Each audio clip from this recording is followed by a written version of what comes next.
اللہ رب العزت نے قرآن کریم میں ارشاد فرمایا والمقیمین الصلاۃ والمؤتون الزکوٰۃ، جو لوگ نماز ادا کرتے ہیں اور زکوٰۃ بھی دیتے ہیں، اللہ رب العزت نے فرمایا اور وہ آخرت پر ایمان بھی رکھتے ہیں، اولئک سنؤتیہم اجرا عظیما، یہی لوگ ہیں ان کے لیے میں نے اجر عظیم تیار کر رکھا ہے، ان کو بڑا اجر عطا کروں گا جو لوگ دنیا میں اپنے مال کی زکوٰۃ دیں گے۔ زکوٰۃ کسے کہتے ہیں؟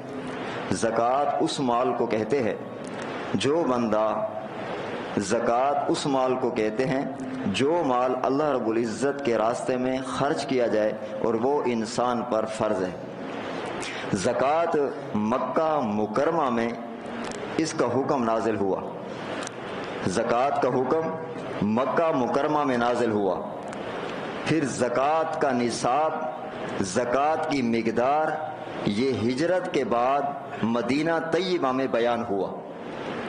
زکوٰۃ کا حکم مکہ مکرمہ میں نازل ہوا، پھر زکوٰۃ کا نصاب، زکوٰۃ کی مقدار ہجرت کے بعد مدینہ طیبہ میں نبی کریم صلی اللہ علیہ وسلم نے زکوٰۃ کی مقدار اور نصاب کو بیان فرمایا، اور زکوٰۃ کی وصولی کا جو نظام تھا یہ فتح مکہ کے بعد شروع ہوا۔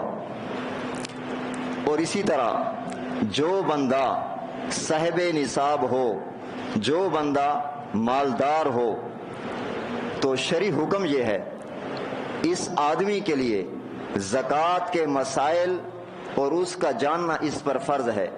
اگر یہ باوجود مالدار ہونے کے زکوٰۃ کے مسائل، زکوٰۃ کے احکام سے غافل رہے گا، علماء محققین نے لکھا یہ مالدار شخص گناہگار زندگی گزار رہا ہے۔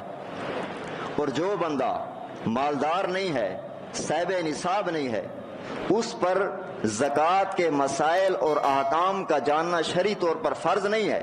اس کے لیے اتنا فرض ہے کہ وہ یہ عقیدہ رکھے کہ زکوٰۃ فرض ہے اور زکوٰۃ پر میرا ایمان ہے۔ اور اس کے بعد یہ زکوٰۃ کے متعلق اس کا حکم اور اس کا علم مختصر طور پہ بیان کر دیا گیا۔ نبی کریم صلی اللہ علیہ وسلم کے پاس ایک دیہاتی شخص آیا، بخاری مسلم میں حدیث پاک موجود ہے۔ حضرت ابو ہریرہ رضی اللہ تعالی عنہ روایت فرماتے ہیں ایک دیہاتی شخص آیا، اس نے اللہ کے نبی سے فرمایا آپ مجھے ایسا عمل بتائیں۔ یہ زکوٰۃ کے فوائد بیان کر رہا ہوں۔ سب سے پہلی بات، ایک دیہاتی شخص حضرت ابو ہریرہ فرماتے نبی کریم صلی اللہ علیہ وسلم کے پاس آیا، مجھے آپ ایسا عمل بتائیں جس کے کرنے سے میں جنت میں داخل ہو جاؤں۔ نبی کریم صلی اللہ علیہ وسلم نے 4 چیزیں بیان فرمائی اس دیہاتی شخص سے۔ اللہ کے نبی نے فرمایا تو اللہ کی ایسی عبادت کر کہ اللہ کی ذات اور اس کی صفات میں کسی کو شریک نہ کرنا۔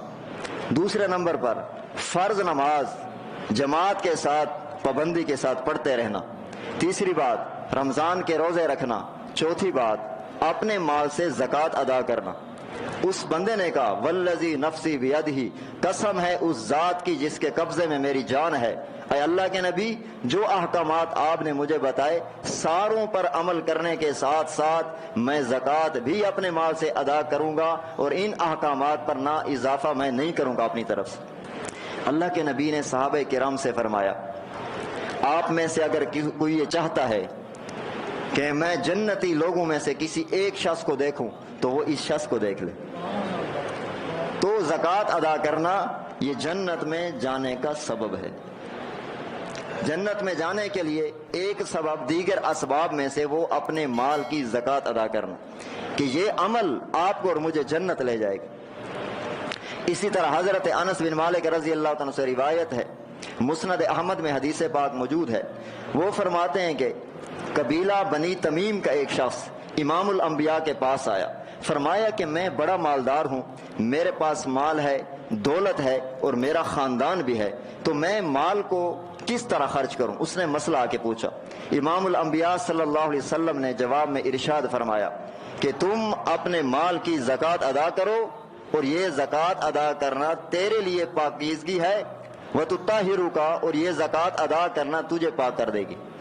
محدثین کرام نے اس کا مطلب بیان فرمایا کہ جو بندہ اپنے مال تجارت سے اپنے مال سے زکوٰۃ ادا کرتا ہے، نبی کریم صلی اللہ علیہ وسلم کے اس فرمان کے مطابق اللہ تعالیٰ زکوٰۃ ادا کرنے کے بعد بقیہ اس کے پاس جو مال ہے اللہ اس کو پاک فرما دیتے، اللہ اس کو پاک، مال کی طہارت وہ زکوٰۃ کا ادا کرنا ہے، اللہ کے نبی نے فرمایا۔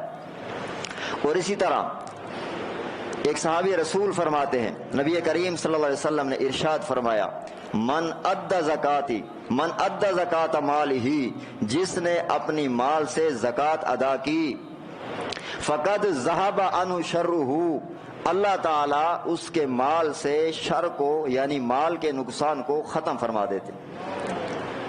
مال کے نقصان سے بچانے کے لیے اس کا علاج امام الانبیاء نے فرمایا، جب آپ اپنے مال کی زکوٰۃ ادا کر دیں گے اللہ تیرے مال پر آنے والا نقصان زمین سے یا آسمان سے زکوٰۃ کی برکت سے محفوظ فرما دیں گے۔ تو مال اگر بچانا چاہتے ہیں، امام الانبیاء نے علاج بتایا، ہم زکوٰۃ ادا کریں اپنے وقت پر، اللہ اس برکت سے مسلمانوں کے مالوں کو اللہ محفوظ فرما دیں گے، نقصان سے محفوظ ہو جائے گا۔ اور اسی طرح نبی کریم صلی اللہ علیہ وسلم نے ارشاد فرمایا، حسنوا اموالکم بالزکوٰۃ، تم اپنے مال کو زکوٰۃ ادا کر کے محفوظ کر لو۔ اللہ کے نبی فرما رہے جب تم لوگ اپنے مال کی زکوٰۃ ادا کرو گے اللہ تمہارے مالوں کو محفوظ فرما دے۔